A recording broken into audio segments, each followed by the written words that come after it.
యేసయ్యా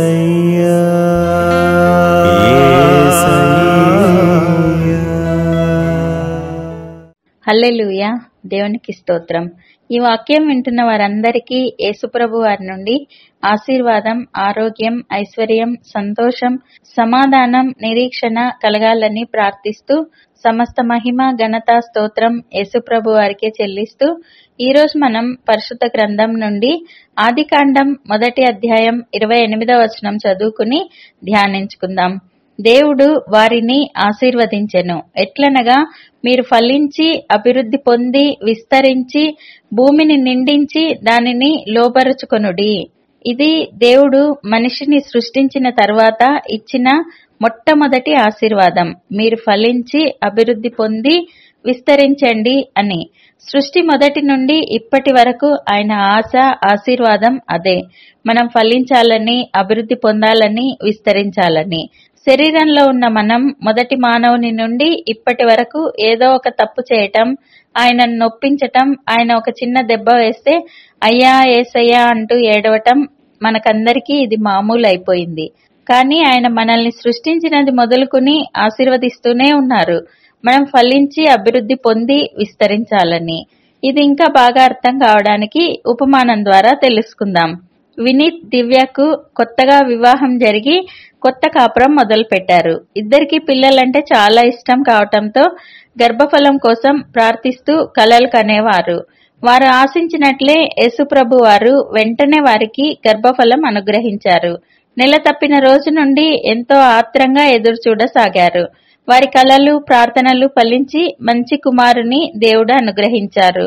చిన్నప్పటి నుండి ఎంతో ప్రేమగా చూసుకునేవారు.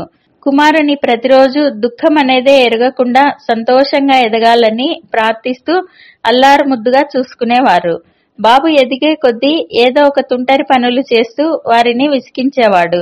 దాంతో కోపం వచ్చి తల్లి ఒక చిన్న దెబ్బ వేసి భయం పెట్టేది. బాబు ఏడుస్తూ ఉంటే మళ్లీ బాధతో విలవిల్లాడిపోయేది. బాబుని ఎత్తుకుని ముద్దు చేస్తూ ఓదార్చేది. బాబుకు అర్థమయ్యేలా చెప్పేది. అప్పటికి బుద్ధిగా ఉండేవాడు. కొంత వయసు పెరుగుతూ ఉండగా పక్కన పిల్లలను ఇబ్బంది పెడుతూ ఏడిపిస్తూ ఉండేవాడు. చుట్టుపక్కల వారు బాబు మీద కంప్లైంట్స్ ఇవ్వగా బాగా కోపం వచ్చిన వినీత్ బాబును బాగా కొట్టాడు. తర్వాత చాలా బాధతో, నువ్వు ఒక్కరోజు కూడా దుఃఖము, కష్టము ఎరగకుండా సుఖంగా, సంతోషంగా ఉండాలనుకున్నాను.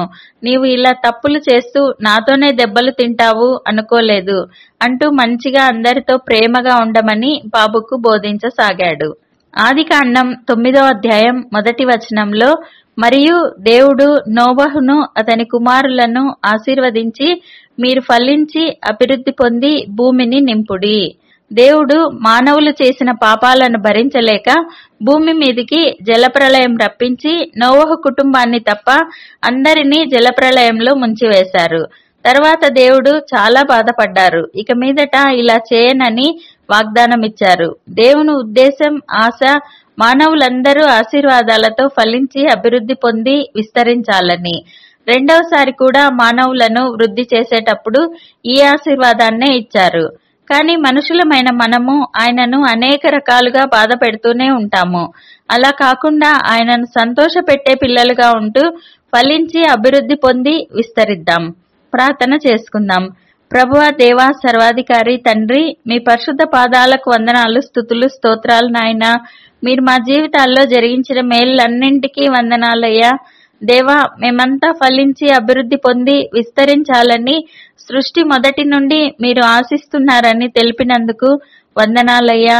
దేవా, మేమంతా మిమ్మల్ని బాధ పెట్టి మీ నామానికి అవమానం తెచ్చే బిడ్డలుగా కాకుండా ఘనత తెచ్చే బిడ్డలుగా ఉండేందుకు సహాయం చేయండి. ఈ ప్రార్థనలో పాల్గొనే వారందరినీ ఫలింప చేయండి, అభివృద్ధి పొందించండి, బాగా విస్తరింప చేయండి. మేమందరం ఈ దేశానికి, ప్రపంచానికి ఆశీర్వాదకరంగా ఉండులాగున ఆశీర్వదించమని నజరేయుడైన యేసుక్రీస్తు నామంలో ప్రార్థిస్తున్నాం తండ్రి. ఆమెన్. ప్రతిరోజు మీ కామెంట్స్ చూస్తున్నాము. మీకోసం కూడా రోజు ముమ్మారు ప్రార్థిస్తున్నాము. భయపడకండి, దిగులు పడకండి, కృంగిపోకండి. యేసుప్రభు వారు తప్పక విడుదలనిస్తారు. ఆయన మహాకృప మనతో ఎల్లప్పుడూ ఉంటుంది. Amen. Thank you Jesus. God bless you. మేము మా ఛానల్లో అందించిన ఇతర వీడియోలను కూడా తప్పకుండా చూసి మీ మిత్రులకు షేర్ చేయగలరు. ఇప్పటి వరకు మా ఛానల్ సబ్స్క్రైబ్ చేయకుంటే వెంటనే సబ్స్క్రైబ్ చేసి కొత్త వీడియోల నోటిఫికేషన్స్ కోసం సబ్స్క్రైబ్ బటన్ పక్కనే ఉన్న బెల్ గుర్తును క్లిక్ చేయండి. అందరికీ వందనాలు.